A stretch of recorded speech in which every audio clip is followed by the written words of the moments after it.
For starters, I could talk carburetors and fuel pumps and all that stuff for 10 hours and we got 30 minutes. I will cover the basics, but I wanted to start with questions just to make sure that I get everybody's questions answered in the short time that we have. And then we'll cover everything from there. My primary thing has been methanol for 30 years, but I do a lot of E85 stuff and also do a lot of, pump gas, race gas, you name it. So any questions you have about that stuff, there's been a lot of nightmare stories over the years. Everybody I talk to is like, oh, I've been wanting to try methanol for 100 years, but everybody says it's this and everybody says it's that, and I want to clear the air on that stuff. But I'll start off with anything that you guys want to know first off. If anybody's got anything. What's a carburetor? It's this guy. What does it do? It turns air and fuel into horsepower. Basically, it regulates your fuel. Hey Jason, I know some of the stuff people ask questions about is just safety around the alcohol and being a little bit harder to see if there's a fire or something. So I'm confident that you wouldn't be as deeply invested in it if you didn't have some differentiating thoughts around that. That's awesome question, Mark, and I'm glad you did ask because it is the first question that not only most drivers ask, but every promoter that's ever called me about methanol has been, hey, I've got so-and-so wants to run fuel, fire marshal's freaking out about it, and so on and so forth. The reason that you'll hear me refer to it as methanol always and never talk about alcohol carburetors is we do not use alcohol. Alcohol is pure form and it does burn clear. If you throw alcohol on the floor and light it on fire, you'll see fumes. You won't see a flame one. If you're on fire with alcohol, you'll see your skin dripping off and it burns like hell and you don't know why. In the 90s, a lot of IndyCar guys burn up for that very reason, pit guys, drivers, you name it, because they were on fire and nobody knew it. They're flailing around the ground, guys like, what is wrong with you? And they stand up and their skin's dripping off of them. Late 90s, they started to regulate it to where it had to have a dye in it. And the dye gives it a blue flame. Like if you see the flame out the headers is always just blue, unless it starts to get really hot, then it'll turn green. But if you take methanol and just dump it on the ground, it'll burn with a blue and orange flicker. Similar to gasoline, just a lot more blue. Gasoline usually just orange, but the methanol, you throw it on the ground and burn it, it'll just be a blue flame with an orange flicker. And likewise in the car, I think a lot of you were probably at the Keystone show a couple months ago. They had a huge car fire. I don't know for a fact, but I was told that it was a methanol fire. But I mean, it was very, very apparent that it was burning. There was no question there. But the only thing that I tell people, and I tell them the same thing on gas that I would tell them on methanol or E85 or any of it, is, my only hesitancy is the cell more than the fuel. I'm a big fan of bladder systems. I like to have, if somebody comes up in the back seat and smashes the tank flat, I want it in a bladder. But that's whether it's gasoline or methanol, either way. But to answer your question, the flame is very visible. And the color of the flame is basically the giveaway. And I've always told the fire crews and that kind of stuff, calm down, you'll see it, and it's easier to suppress. The methanol fire is a lot easier to put out than a gasoline fire. The methanol fire, when you hit it with the extinguisher, it's gone. Or the gasoline fire, you'll chase it around inside the car for 10 minutes. So the flash point is just enough different. It's the same reason that it uses 1.8 times the amount of fuel is the flash point. The biggest thing that Derby guys have to watch for is when you're torching, you want to keep your fuel system closed up because the vapors are more explosive. So like if if your tank's only half full and there's a half tank of vapor above your fuel and your vent hose is sticking straight up out of the top of your fuel tank and you're torching and a spark rolls down your vent hose, it will ventilate. I mean, it'll open everything up, but it'll do the same thing in the engine. If you got, if you're cutting around your hood and you don't have your header covers on and a spark goes down the header, it'll light the fuel there too and blow the oil pan off of it and the valve covers off of it and everything else. But race fuel will do the same thing. Most people just don't realize that. But excellent question. What about like maintenance, storage? Maintenance is everybody's number one hesitancy. There's a couple different really good answers for that. What I've done, I've ran strictly methanol for 27 years. I run my car once a week and I don't touch it. But if you're going to store it, drain it. I tell guys if it's going to set for more than 2 weeks at a time, shut your pump off, run it till it dies. Take the line off the tank, line off the carburetor, stick your line in a gas can, turn it on, let it pump some gas through. When you'll see the color change. When the gas comes out the other end, screw it back on the tank, screw it back on the carburetor, fire it up. It'll blow some black smoke because the carburetor is feeding it methanol amounts of gasoline, and you know you're good. And then all you have to do when you're ready to run again is just fire it up and run it until it clears out. You know, guys are like, well, won't that foul the plugs out? No, because here again, methanol is a cleaner. Its original purpose was to clean. So no matter how bad you gas foul your plugs running on the gas, as soon as it switches over to methanol and picks up, you rev it 2 or 3 times and it's going to sit there and run perfect. What about engine? I mean, do we need to worry about getting oil in the cylinder, the oil in the cylinders a little bit? Or? The thing with the engine oil, as an engine builder, I beg guys to change the oil every run, no matter what. And I have guys all the time, well, I want to go to methanol, but I don't want to have to change my oil every run because the oil will milk up. It will milk up because you're purposely, on a derby car, you're purposely pouring 20 to 25% more fuel in it than it can burn on purpose because you're cooling it with the raw fuel. Now, some of that fuel is going to escape past the rings, especially like a red flag, but that is when methanol is winning your derby. If you get a red flag and everybody else is sitting around like, come on, hurry up, let's go, we're getting hot. You're sitting there on methanol like, no, take your time, slow down, fire guy, check him again, I think he's still on fire. Because it's just pouring the fuel in and cooling down. I mean, we'll discuss it a little bit more later, but like your intake's going, on methanol, your intake will ice up no matter how hard you run it. You run a 2-hour feature at Bash and you're flogging on it the whole time. When you shut the car off, you can reach out and scrape ice off the intake, I promise. Done it 1,000 times. And I've had guys, oh, I know it was hot, I seen it steaming. No, you seen the ice melting and running down on the heads that were warm enough to present a steam. So, that's the basic thing there. As far as maintenance, just flush the system and leave gas in it. Yep. Yeah, and to go a little bit farther on your oil thing. I didn't know if there's any like cylinder, like piston heads. You run a top cylinder lube with methanol, and that helps with that because again, methanol is a cleaner. So if you don't run a lube, it will wash the cylinders down. So you run a lube to make up for that. But with the oil thing, you definitely want to change your oil every race.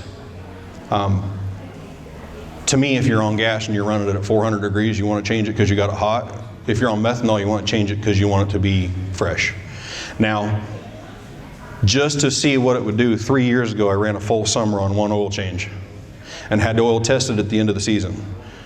And the viscosity rate had altered, but was still doing its job. It was still slick. It was milky as hell. It smelled awful, but you put it in your fingers and it was still slick.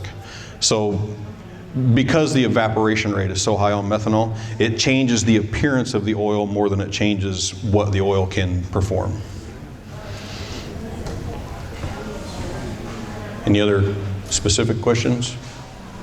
I got one. Yeah. Coolant or no coolant? Because I figured somebody's That is the $1 million question. I get asked 25 times a week, how long will it run without water? My answer is, how big's your fuel cell?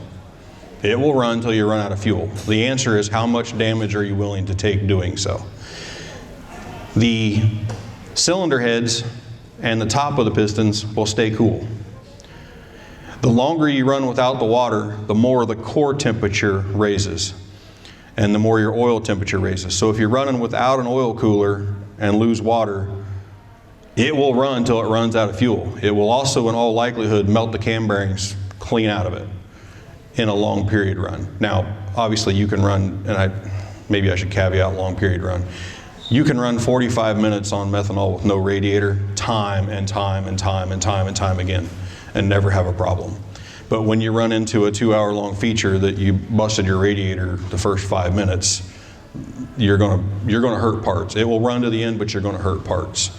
But it will cool. I prefer the radiator myself when I run because it's just that much longer that it's cool. And if I happen to not break the radiator, then there's no abuse on the head gaskets, there's no abuse on the head bolts, the bearings, and so forth. But to tell a guy, no, you're wrong, you should definitely run a radiator, Mike Klinger is one of my best friends in the world and hates radiators, but he's also won more derbies than most people have been to. So is there a right and wrong? No, it's just a preference thing. But I like to not abuse the engine if I don't have to. When you're not running the radiator, you're just filling the motor with water and letting it circulate? There's two different ways. Guys will loop the water and just let the water run in circulation, which is what the majority of them do. And then there's dry block. I have never personally tested dry block, but I mean, I know, monster truck guys and those guys, they run no water whatsoever, just dry. So, but then again, they're playing for 5 to 10 minutes versus how long will it run. Any other specific questions? Tony? Upper cylinder lubricant? Yes, sir. Upper cylinder lube is your absolute best friend. I don't understand why the gas guys don't use it. It does the exact same job on gasoline as it does methanol. It lubricates the valve. It does the same thing 2-cycle motor oil does in a 2-stroke engine. It cools. Top lube is, in my opinion, a 25 to 30% temperature difference in the first 5 minutes it's running. And I say opinion because I haven't had it on a computer screen, but I've done enough gun testing that the top cylinder lube changes your temperatures astronomically. But like I said, it works in gas just like it does methanol. But it primarily keeps your rings from hanging and your valves from hanging, which is where you start to lose power. Okay, anything else? Yep. Throw it on a bone stock motor? Absolutely. I did not have probably 10 customers until the 2015 era that ran anything but junkyard engines or the engine that was in the car when they bought it. The first 20 years I played with methanol, it was buying an Impala or Buick or whatever. And funny story, you buy a Cadillac with a Cadillac 500 in it, bolt a 4412 on methanol in it, and go win 90% of derbies you'd ever run. If you don't believe me, ask Tiffany Hahn. She's won Bash for Cash like 7 years in a row on a Cadillac 500 with 2-barrel methanol. Methanol loves compression, and people misunderstand that and think I have to build a methanol motor. No, you can build a methanol motor. You can build a motor that will perform 1,000 times better on methanol than it will on gas. But if you build the exact same engine that you run gas on, you guys all the time, well, what do I have to change? Carburetor. Well, I'm only running a Holly Red. That's fine. It still needs the same 7 PSI your gas carburetor does. In the racing world, people have everybody convinced that you have to have, a dash 10 fuel line and a Holly HP 150 that's pushing 175 gallon per hour, blah, blah, blah, blah, blah, blah, blah, blah. You don't. A derby car will actually perform better on 7 PSI with a Holly HP 125 than it will. The guys that set it up like a race car fight it, overfueling all the time, because a race car is set up to go wide open and that's it. And in the derby world, I mean, there's a few people that run like they're in a race car, but most guys are on the gas, off the gas, on the gas, off the gas. And it just performs a lot better. So you're saying you don't need methanol prep parts, per se, like fuel pumps? You could run a Holly Red? Absolutely. I've had a ton of people that ordered a pump system off of me and then will call me, hey, I looked it up and it says you can't run the methanol through this pump. I know, and I've been doing it for 25 years and you'll not have a single problem with it. I would not sell you something you can't use. And that's the case. Drag racing and the circle track world has basically convinced people that you have to have this or you have to have that. And if Robin back there was asking me what fuel pump she had to have for her drag car, I'd say I have absolutely no idea. Ask Matt, because that's what he does. But in the Derby world, I can and will tell you exactly what you need, and it's not a huge fuel pump. It has the same fuel demands as it does on gas, except for volume. You want a dash 8 or half-inch line, and that doesn't matter whether you're running a 2.3 liter Ford or a big block Chrysler, big block Cadillac, whatever. We've done a lot of testing in the last 3 years on the 4-cylinder guys, because like all of a sudden the front-wheel drive world figured out methanol existed, so they wanted it. And so it's the same thing. The first thing we had to do was upgrade our fuel lines, because everybody was running a 5/16 line or 3/8. Hell, I ran 3/8 line for years. And 2012 or so, I figured out that the reason I couldn't hold it wide open for the whole track and then be there when I needed it again was the fuel line. Because when I first started playing with it, if you track shot somebody and when you made your hit and you go to throw it in reverse and back away real fast, you'd have to pump it a little bit and then go. And I figured out it was just fuel delivery. Put half-inch line on it, problem went away. So. So you gotta pay attention on the pump volume. Right. You go to AutoZone, they've got the little mighty, whatever they're called, those little baby Holley pumps that have the 3/8 line in one side and out the other, and Mighty Vacs or whatever they're called. They just do not have the volume, but they also will not run a Holley 4412 on gas if you run it hard. And most people don't realize that. Bash for Cash last year, or when they had it the last year, I did like 60 some cars that I worked on for guys that weekend, and like 15 of them that were running issues on gas, where they would come over, well, when I run it hard in the field, I can go like hell, and then it just falls on its face. And they were running the little Mighty Vac, and the Holley the fuel bowl was running out. It just wasn't pushing enough volume. So yeah, I recommend a 75 gallon per hour pump for minimum for Derby cars. So like, the Holley Reds and whatnot. And there again, that's gas, methanol, E85. If you're going to run, if there's any chance, there's always a chance. You get hung on somebody, and you're normally the softest driver out there, but you're hung and you want loose, so you're just holding it to the floor. You want it to run. So, and it takes 75 gallon per hour pump to deliver that. Whether it's manual or electric, there's a lot of manual pumps that deliver 75 plus gallon per hour, which is where it's at. 110 is your magical number for methanol. They'll run on 75 gallon per hour. They prefer 110. Answer the whole question? Yeah. Okay. Anybody else have anything specific? Okay, feel free to interrupt at any time. The absolute most important thing you could ever learn, whether you learned it the first time you ever worked on your car or you learned it today, clean. Keep it clean. Good fuel filters, change them. They're not that expensive. If you're running a fuel log, put a stainless log in it. You can take it out and clean it every show. It costs nothing to clean it. You take a can of brake clean, you spray it out, you shove it back together, it's brand new again. 95% of the carburetor work I do, when I take the bowl off, it's clear full of garbage. Whether it's just old crusty fuel or rubber lines, a lot of people will buy everything brand new, put it together, and it won't run. They don't understand why. It's because they hooked it to the fuel tank and they hooked it to the carb, and then they turned it on the first time.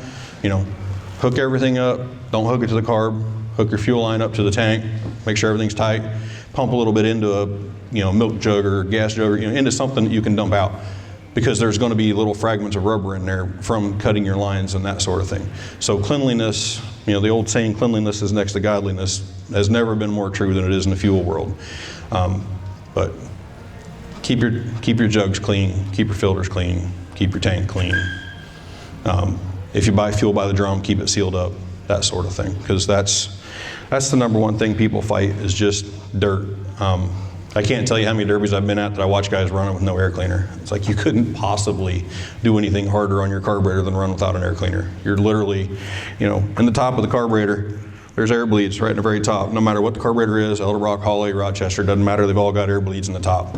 And as soon as you run it, especially out on the track, you run it without an air cleaner, it's sucking those full of dirt, because it's just pulling everything in. And You know, I get them all the time that those are plugged up. So air cleaners and fuel filters and that sort of thing is your most important maintenance thing. On car-to-car adjustments is probably the most frequent question that I get asked from people that run carburetors all the time. But you know, I don't want to buy 4 carburetors because I've got 4 setups. So they're going car to car to car, or they're pulling the engine out of one car and sticking it in another, and the engine sets at a little bit different angle. The Rochesters you're limited on, but most of the time they're not that finicky, just because they'll take a little bit of lean. That's why they work so well in the Derby world, because you can lean them pretty good before they start to fuel over. But on, you know, like the Hollies, especially the Edelbrock guys, you got to keep your fuel levels set. So every time you set your engine, especially, I mean, it's super easy if you're running an electric pump, because then you don't have to have it running and have the risk of fire. But, you know, like on Holly, little screw in the side. As soon as you get everything hooked up, take the little screw out, turn your fuel pump on, see if fuel comes out of it. You don't want it to. If you shake the car just a little bit and you just get like a little trickle on the threads, perfect. If you shake the hell out of the car and you can't get any fuel to spill over, then you want to bring the float up a little bit, which little screw on the top, crack it counterclockwise, turn it. Counterclockwise raises the fuel bowl, clockwise lowers the fuel bowl. Then you set your screw back. That's a primary setting. Your absolute best bet for that is to set it idling, because that's going to set it with usage so that your fuel bowl is full during idle usage. So there again, you can start it, let it idle, same thing. But at idle, you still don't want it trickling out. You know, race car world, everybody's got everybody in the mindset, you want a light trickle out of there when it's idling. In the Derby world, that means every time you hit, it's going to die, because it's going to slosh over every hit because it's too full. So drop your fuel levels. If every time you hit, it dies, drop your fuel level just a little bit, try it again. It probably won't die anymore. There's some carburetors out there that don't have the tube inside for the slosh bowl, and any sloshing at all sloshes over. At that point, all you can really do is, you know, fix the carburetor problem. But 90% of stalling is just over fueling. Especially on gas. There again, the methanol is more forgiving, but you know, the gas is more of a splash over deal.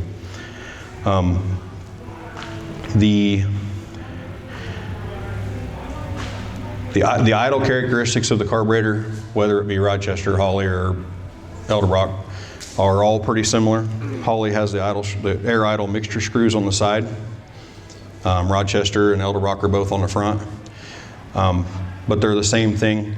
You know, guys are always, well, how do I set it? How do I set it? There's a million different ways to set it, but the most foolproof way to set it is just to put a vacuum gauge on the full-time vacuum, screw it in, we'll take one side, screw it in a quarter turn at a time until you see the vacuum drop. And then screw it out a quarter turn at a time until you see the vacuum stop raising. And then match the other side to it and just go back and forth, you know, small turns at a time, just to make sure you want maximum vacuum. So whatever setting those screws are, whether it's 1.5 turns out, 2.5 turns out, 3 turns out, it's going to depend on what your setup is. But maximum vacuum is where you want to be for your air idle control, which is the one that most people overlook. They don't understand that that's what makes the car still be running when they get hit in the passenger door so hard that they're laying on the passenger floor. When you crawl back up in the driver's seat and put it in drive and it goes again, your air idle is set right. If you're laying on the floor and you crawl back in it and you go somewhere and you have to start the car again, then either your float level was too high or your air idle was wrong. So,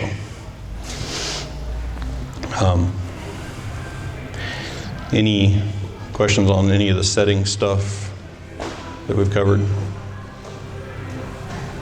Choke plates versus not. I'm sorry? Got any information on choke plates versus not running choke plates? I take choke plates out of everything just because of the likelihood of it falling shut when you don't want it to. I do know, there's a couple guys in the Midwest that run choke plates on gasoline, because when you're really hot, the hardest thing about getting it to refire is to get the fuel to not be evaporated from the air coming in the top. So you can pump and pump and pump and pump, and it's just evaporating in the intake faster than you can start it. So guys will, there's a couple guys in that part of the world that run a choke so they can force it to have more fuel on, on a hot start. But I've never been in a situation where I found that to be necessary, so I don't run choke plate in my stuff. when you hit a fall derby, like the turkey derby, Mm-hmm. you get up and it's 35 degrees out. You started explaining it to me last night. Yep. Excellent question. What he asked was cold start on methanol or E85, because a lot of people don't think to ask on E85, but it won't just light right off. If it's below 60 degrees, unless you're super high compression, the very first time you start it won't light right off. I try to get everybody to use flammable brake clean because it just doesn't have the detonation issues that starting fluid has. So you don't have to worry about breaking the head off the starter. But what I've always done is I used to always have just crack the air cleaner, shoot a start in it, a little bit of fluid in it, fire it the first time. After it starts the first time that day, like, we go to Kansas, it's cold as shit. First thing when you unload out of the trailer, I hit it with a little brake clean, fires off, let it warm up a little bit, and then it'll start the rest of the day.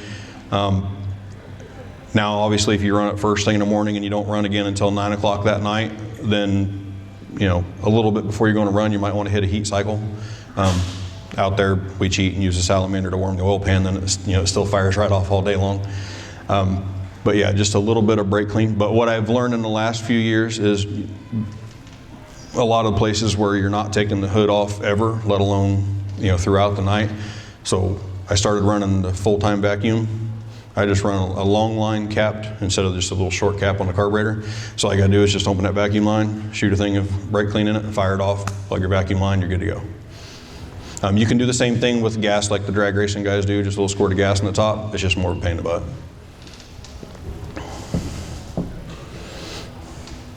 Or you could start it and let it die, and start it and rev it and let it die, right? I mean, that's what people do, right? Well, Mark, it's funny you say that, because if there's something I've wondered the most in my 27 years is what the holding wide open of your not running properly car fixes. Because every time somebody's having a running issue in the pits, you hear it over there just blah, blah, blah, blah, blah, blah, blah, and it never starts running better, but they never stop trying. But yeah, a little piece of that, there's absolutely nothing wrong with warm-up cycles. I have guys ask me, well, do you warm yours up before you go out? No, I promise it's going to warm up. But, can you? Yes. Like I said, in Topeka, we have a little torpedo heater. We just blow underneath the front of the car for about 15 minutes before we go out when it's really cold, just so the oil's not at 20 degrees when we fire it. But that's really more for the bottom end than the top end, but it does make it easier to start. Any recommended oil that you run over, As long as it's a full synthetic, I'm not hugely partial to one or the other. I've seen very extensive testing done on Mobil 1 full synthetic, and that's what I've always used.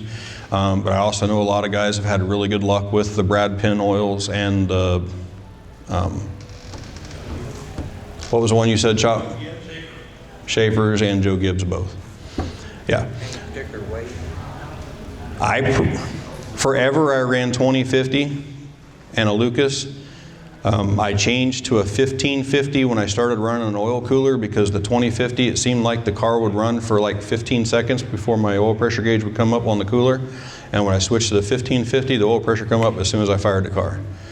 So that's my personal experience, is I run the 1550 versus the 2050 for that reason. And still Lucas? I run a quart of regular Lucas with my synthetic oil.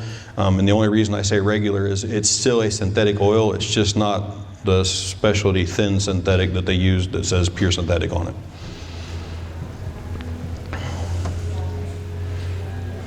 that don't hurt anything, like breaking in with Rotel and get the rates to seed on pressure? No, it's actually best, and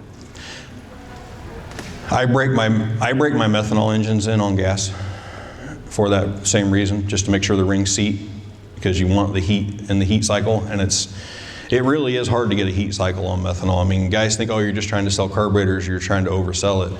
It's really hard to get the temperature. And whether it's running hard to win or just trying to get a heat cycle for a break-in, it's hard. So I break them in on gas. But I do use, a lighter weight break-in oil for break-ins. In fact, most of my stuff's run break in for like 1040 versus the 50 weights. A lot of the Derby specific built engines, I won't run anything lighter than 40 weight in them just because there's way too much clearance. It gets loud. Yeah, don't let it get loud. If you start it up and it's talking back to you, go thicker. What you got, Mark? So number one, you're a little over on time, but I think this is great stuff. I think anybody that's not in here is missing out on some good knowledge. So there's always that run alcohol because it's cooler, or that's bull crap. And I bet you a lot of people go around saying that and repeating it and have no idea why, but they heard somebody say it. So like, one, what's your thoughts on that, and two, why? My thing is,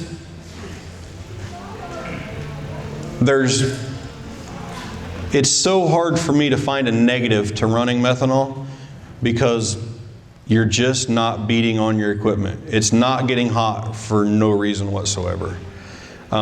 If you run gas, you're gonna run hot. Not necessarily hot enough to stall, but if you're watching a temperature gauge and you run a 2-hour feature and you run it hard, you're gonna be exceeding 220 degrees for a long period of time. Methanol, unless you break the radiator and beat it to death, it's hard to get it over 180. So for that very reason, that's my why. My why is, yes, it's way cooler, proven time and time and time again that it will just run longer, cooler. And there are absolutely phenomenal engine builders out there that are building primarily gas engines and winning features everywhere. I just personally prefer not to get mine hot if I don't have to, and that's where I'm at on methanol.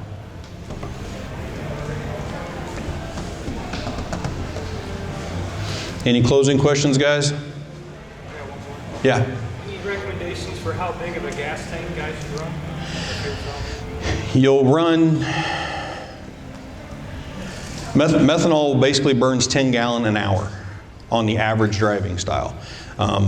So it's just a little bit shy of that most of the time. I've run 2-hour features on roughly 12 to 14 gallon of fuel, but I've ran out a 12-gallon tank in an hour feature once because I was running too hard. I run 22-gallon tank everywhere I go. I actually have a 32-gallon tank for bash just because sometimes guys like to see just how long we can stay on the track. That's not my favorite way to run, but if you want to win, you got to outlast the guy that wants to see how long he can stay on the track.